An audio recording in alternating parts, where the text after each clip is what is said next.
If you need deposits in your credit union, this 2 minutes is for you. When rates began to rise about 2 years ago, we looked at our database of about $20 billion in deposits, serving about 600 institutions, millions of accounts that we've been doing for 20 years in every rate environment, and we looked for the best practices. What was the winning strategy? And we brought it to all of our clients and told them what to do.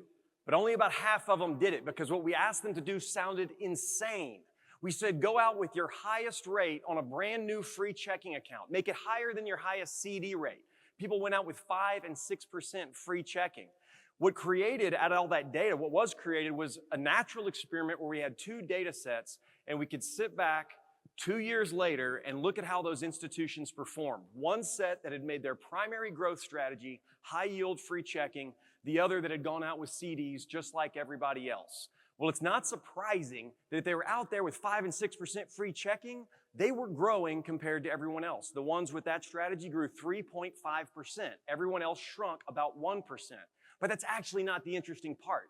The interesting part is under the balance sheet. The ones that were using core deposits, high yield checking to grow their balance sheet, they grew their CDs 2/3 less than everybody else.